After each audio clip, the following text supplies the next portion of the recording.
C'est à 42 ans, en marin passionné et à bord d'un voilier de série construit en 1985, que je suis parti, en 2011, pour un tour du monde en solitaire, sans escale, sans moteur, à l'envers, c'est-à-dire d'est en ouest, par les caps du Sud.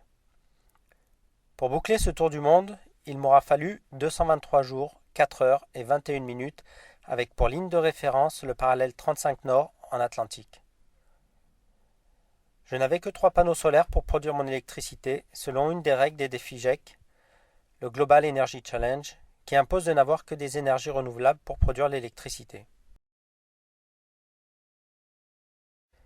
C'est le premier bateau de série à partir et réussir cet exploit.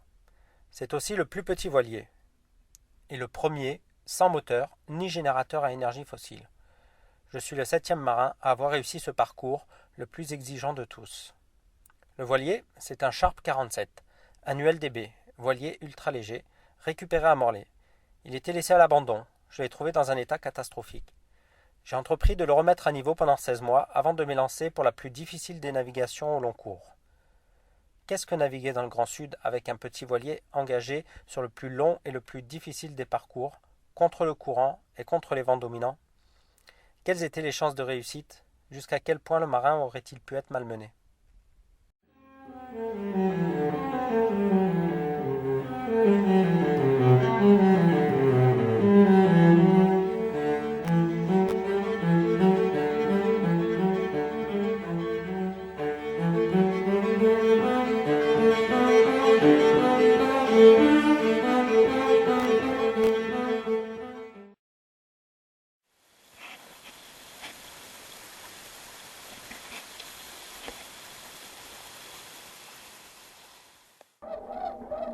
C'est un exploit extraordinaire, à peine croyable, qui a été réalisé depuis la préparation jusqu'à la navigation.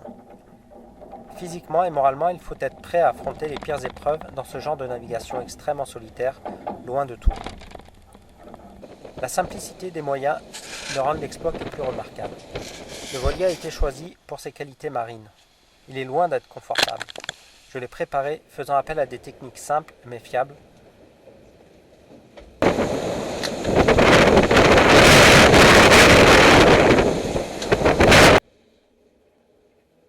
Conscient de mon endurance et de ma ténacité, je n'ai pas alourdi la structure en matériaux ni en matériel de confort. Fiabilité et légèreté comme leitmotiv.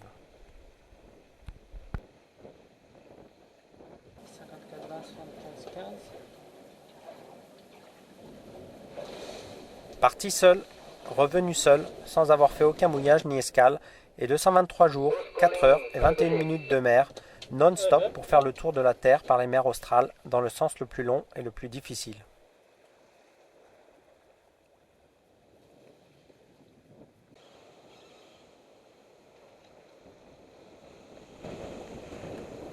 Je suis attiré par l'amour de la liberté, par la nature.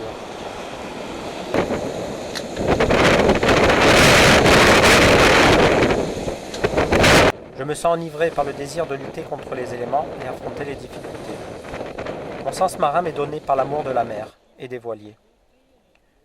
Mon instruction s'est faite avec les gens de mer. Mon désir d'apprendre la navigation s'est inscrit le premier jour où j'ai vu l'horizon. La navigation est un art.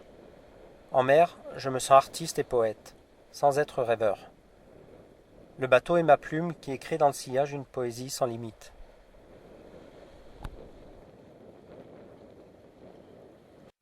Il a fallu improviser parfois, apprivoiser le bateau seul en économisant mes efforts sur un voilier prévu pour être mené par un équipage. Pour finir, ne faire plus qu'un, avec pour seul but, frayer ma route dans toutes les conditions de vent et de mer. Montrer qu'on peut se contenter de peu, qu'il faut savoir économiser ses ressources, qu'il est bon de partager, qu'il faut savoir se mobiliser pour relever les défis, que les défis ne sont pas le terrain de la compétition mais celui de la coopération. Montrer que la coopération aboutit plus facilement à la réussite. Et quel bonheur de partager cette réussite.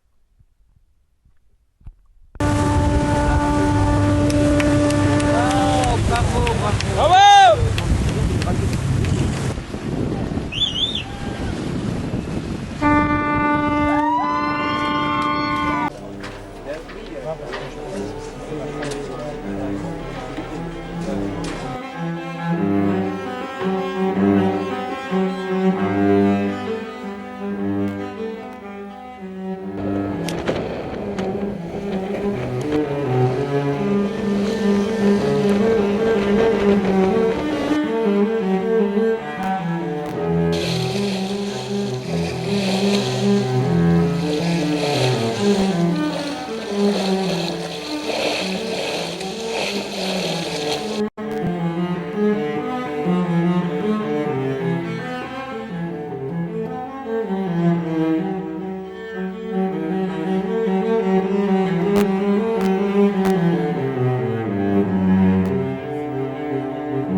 Bravo